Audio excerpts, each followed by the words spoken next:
From stories across the world to stories here at home, this is the National News Broadcast. A very good evening to you. I'm Nitya Sarachandra. Good evening, I'm Stefan Dialwis. Let's take a look at the top stories for tonight. President instructs the relevant authorities to immediately halt the palm oil cultivation. Prime Minister expresses his firm displeasure over the Suryavava assault.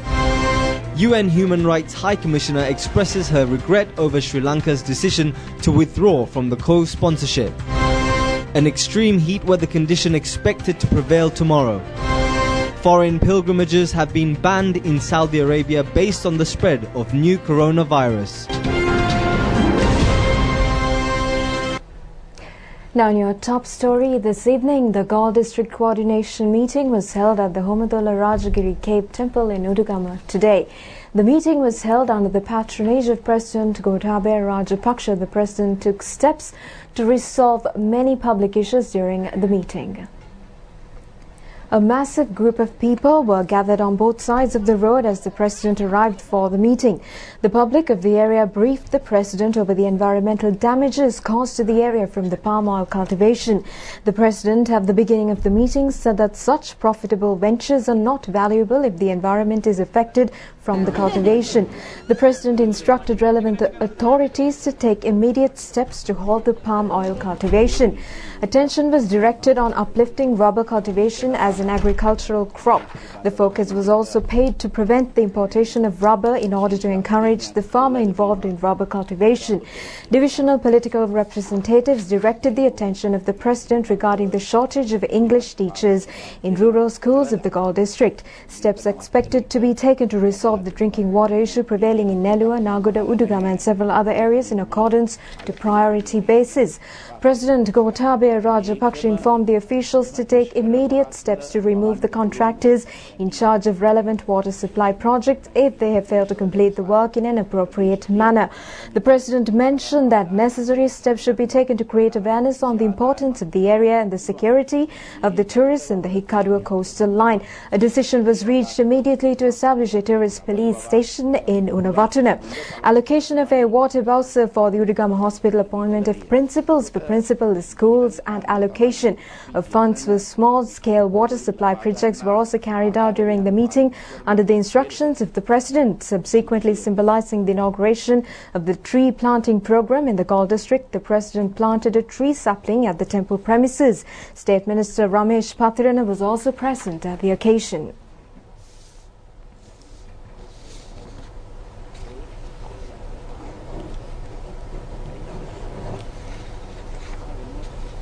Prime Minister Mahinda Rajapaksa has expressed his displeasure over the alleged assault on the spectators who had arrived to the Suryavava Cricket Stadium to watch the second one-day international match between West Indies and Sri Lanka.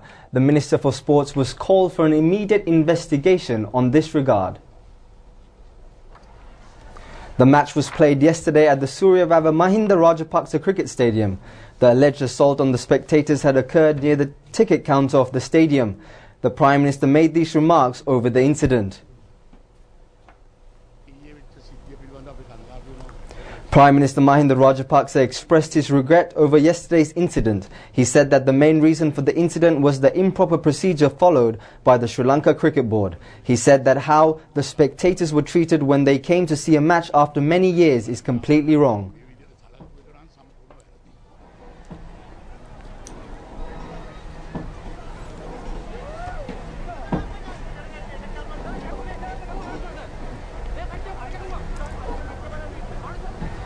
Minister of Sports Dallas Alaha Peruma has also expressed his displeasure over the alleged assault. The minister stated that such incidents could not be acceptable in a nation who are passionate for the game of cricket and who respect the cricketing icons.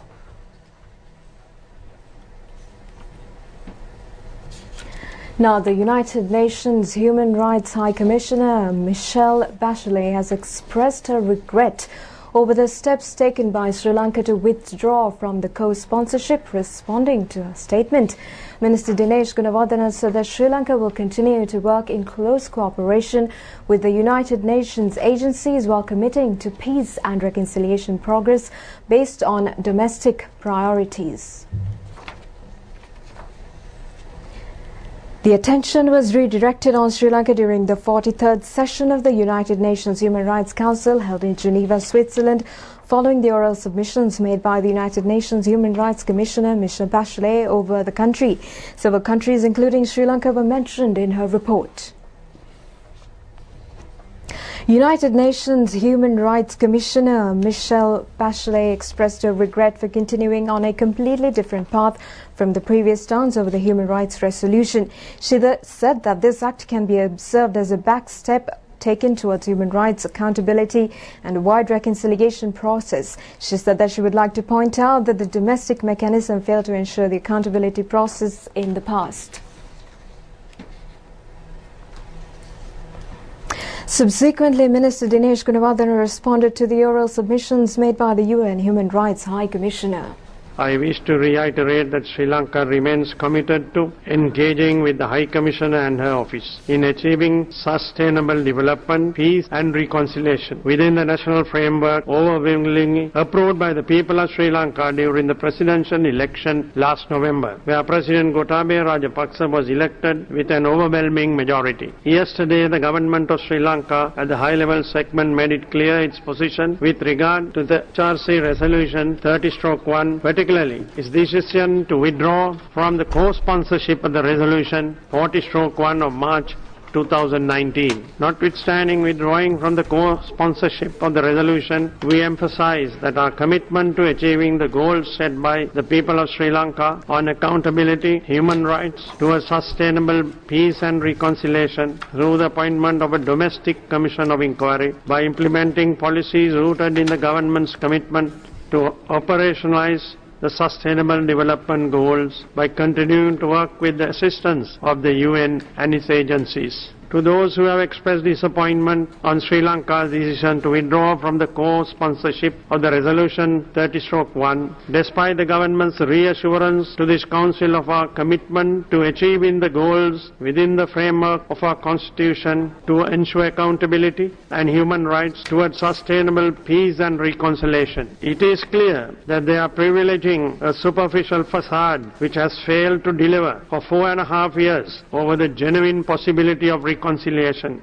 underpinned by people's mandate. In keeping with our consistent policy of continued engagement with the Human Rights Council, Sri Lanka wishes to respond to the current report of the High Commissioner and engage in a constructive discussion with the August Assembly today, with the sincere hope that this Council would recognize their realities on the ground. We do so conscious of the fact that period of 1 year since the adoption of the Resolution 40/1 and 4.5 years since the adoption of the initial Resolution 30/1, our government has been in power for only a little over 100 days out of the said period. I wish to recall that during the 40th session of the Council, almost a year ago, the government of Sri Lanka was represented by a delegation headed by my predecessor, the former Minister of Foreign Affairs, who in Sri Lanka's statement explained at length the constitutional, legal and the socio-political challenges involved in full implementing the HRC resolution of 30/1. In this context, we consider that the High Commissioner's insistence on the current report on the full implementation of the demands made on Sri Lanka in Resolution 31 indicates that the OHCHR fails to recognize the rational, legitimate concerns voiced by the states that are seeking in good faith to address issues.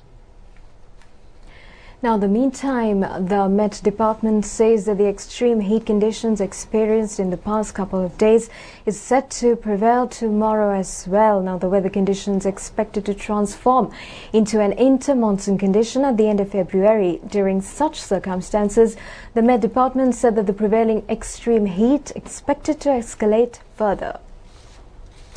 The prevailing extreme heat and dry weather conditions set to prevail across the country until the end of April. Meteorologists have indicated that the extreme heat expected to have an impact on the human body. The prevailing weather conditions have occurred due to the low wind levels in the atmosphere. The Met Department has said that the extreme heat weather conditions will have a severe impact in the northwestern and western provinces, Mana, Gaul, Mathura and Ratnapura districts. Acting Director General of the Met Department said that the April New Year period is when the sun positions directly above the country and a low rainy period. He said that the hot weather conditions will also have an impact during this period. He said that the humidity levels in the atmosphere will affect the human body. The heat conditions will also have an impact during the night time. The Acting Director General said that prevailing weather conditions will be reduced following the southwestern monsoon rains at the end of May. He also said that the conditions will be controlled with the inter-monsoon rains at the end of March. Overexposure to the sun and engaging in activities will lead to fatigue conditions while experiencing dehydration and muscular cramps. The extreme heat conditions will lead to tiresome conditions and even heat stroke. The public should increase water intake while remaining under shelter in order to minimize the impact on the human body. Attention should be directed on the elderly and the sick. Sports meets in schools should adhere to the instructions given by health authorities, and children should not be kept inside vehicles alone under the prevailing circumstances. The highest temperature in the country was reported from Ratnapura yesterday, which was at 36.7 Celsius. Tiresome activities should be avoided from 11 a.m. till 3 p.m. White and light colored clothing should be worn in order to protect from the prevailing weather conditions. Now, in the meantime, the new laboratory complex built at the Engineering Technological Institute in Katunaika was vested with the public. Today it was held under the patronage of Prime Minister Mahinda Rajapaksa. The new laboratory complex was built under the concessionary loan assistance received from Austria at a cost of 1,600 million rupees. The 4-year courses at the Engineering Technological Institute are conducted under the main fields of civil, mechanical and electrical engineering. With the new initiative, more than 500 students will be able to carry out their higher studies at the Engineering Technological Institute in Katunaika. According to the Vision of Prosperity Government Policy Statement, an assessment will be conducted on all vocational educational institutes and their standards within the first 6 months. Steps have been taken to convert suitable institutions into completely modernized technological institutes to grant degrees following the assessment reports. Accordingly, the students enrolled into the Engineering Technological Institute in Katunaika this year will be given the opportunity to receive a degree on engineering science under the consent of the Sri Lanka Engineering Institute. This is an internationally recognized degree program on engineering science under the Sydney Convention.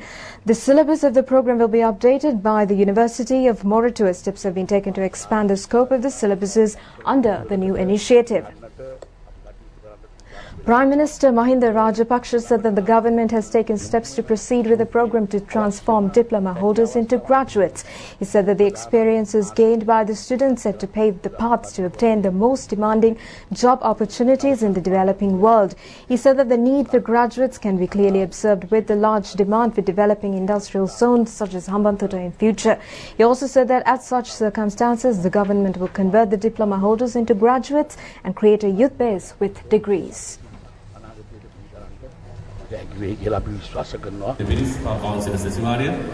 Meanwhile, the newly built vocational training centre in Ganemula was declared open under the patronage of Prime Minister Mahinda Rajapaksa today. The construction of the project was carried out under the sponsorship of Sectorial Skills Development Programme with the financial assistance from Asian Development Bank. Former President Maithripala Sirisena was also present at the occasion.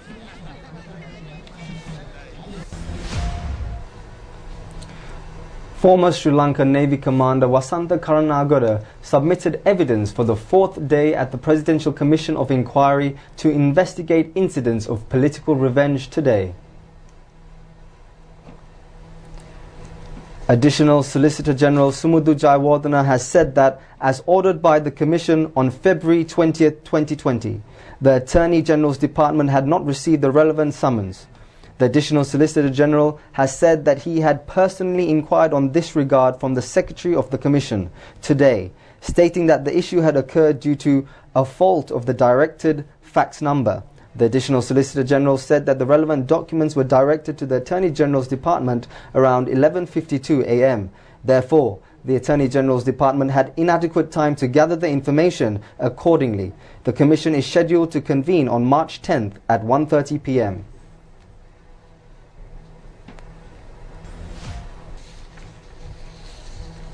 Now, the 31st National Youth Games was inaugurated at the North Central Provincial Stadium in Anuradhapura today in a grand manner. The Prime Minister Mahinda Rajapaksa attended the event as the chief guest. The sporting event has been jointly organized by the National Youth Services Council, Ministry of Education, Sports and Youth Affairs and the Youth Society Federation. The games will be held under two categories, below 20 and above 20 as women's and men's divisions. The official declaration to commence the sporting event was delivered by the Prime Minister. Prime Minister Mahinda Rajapaksa extended his best wishes and respect for the present generation of athletes gathered for the sporting event. He said he hopes that the athletes will develop a firm brotherhood among each other during the course of the tournament. The Prime Minister then declared open the 31st Youth Games. The lighting of the Olympic torch of the sporting event was carried out by V.R. Himasha Kure and Aruna Darshana athletes. The best athletes of the divisions will be presented with motorcycles. State Minister Duminda Disanaik was also present for the inauguration ceremony of the sporting event. Celebrations to mark the 59th National Day and the 29th anniversary of the liberation of the state of Kuwait was held in Colombo recently. The celebrations were organized by the Embassy of the State of Kuwait in Colombo. Kuwait celebrates its National Day on the 25th of February every year. The 59th National Day and the 29th anniversary of the liberation of the State of Kuwait ceremony was held under the patronage of Ambassador of Kuwait to Sri Lanka, Khalaf M.M. Budair. The chief of the occasion was Minister Johnston Fernando. Speaker Karujaya Surya, State Minister Susil Prema Jayantha were present on this occasion.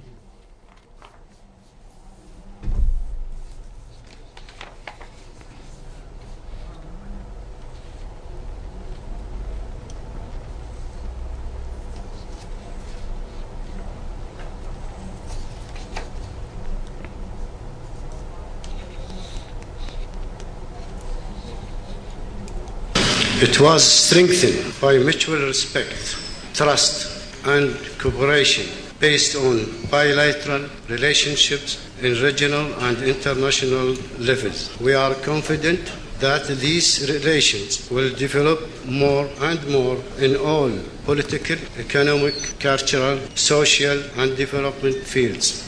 In the field of development, the Kuwait Fund for Economic Development played a great role in supporting development projects in the Republic of Sri Lanka. As you are aware, national security will be top priority for our government. Strengthening our bilateral relations in the field of investment is also needed. I strongly request Kuwaiti businessmen to consider Sri Lanka as one of their prime destinations for investment and enjoy Sri Lanka's favorable investment strategies. We also look forward for public-private partnerships. There's a huge potential for the foreign investors in the tourism industry in Sri Lanka. We may encourage joint tourism promotions between Sri Lanka and Kuwait, since Colombo and Kuwait cities are well connected by air.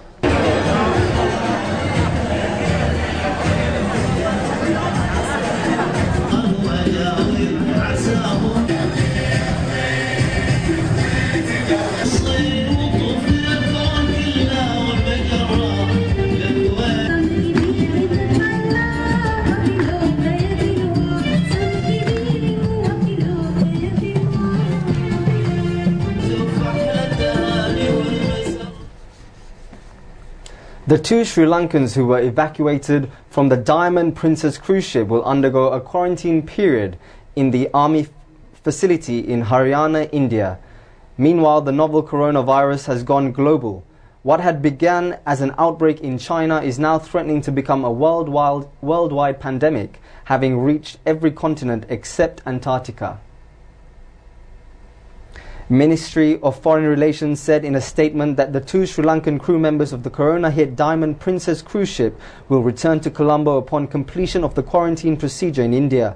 The statement further said that they are in good health, according to the Sri Lanka Embassy in Japan. The ministry said that the two Sri Lankan crew members who were on board the ship in Yokohama, Japan, were evacuated last night by a charter flight organized by the Indian government to New Delhi upon a request made by the Sri Lankan government. Meanwhile, Saudi Arabia has temporarily halted the entry of pilgrims entering the country to visit holy sites in an attempt to slow the spread of coronavirus. The Saudi government said it would suspend visas for Muslims seeking to visit Mecca and Medina. Saudi Arabia has also suspended visas for tourists from countries with confirmed cases of the virus. More than 80,000 people in about 40 countries have been infected with the new coronavirus, which emerged in December. Most of the cases are in China. So far, almost 2,800 people have been killed by COVID-19, the respiratory disease caused by the virus.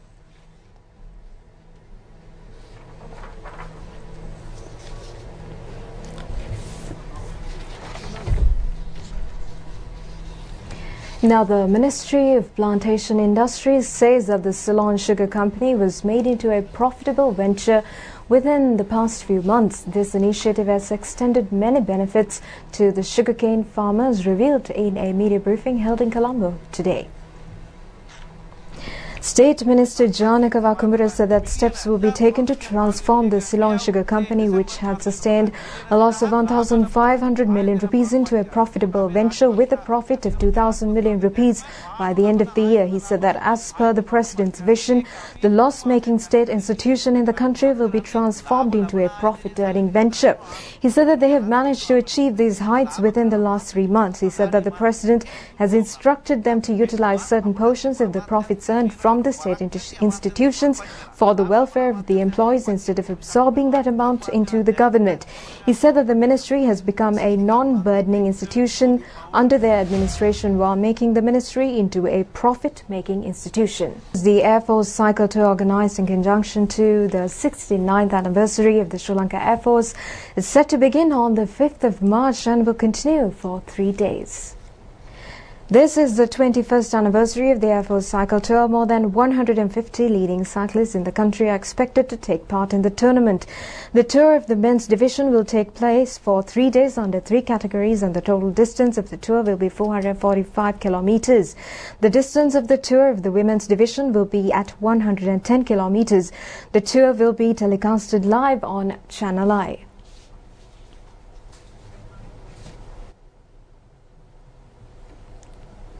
That's it for the news tonight. Have a good evening. Good night.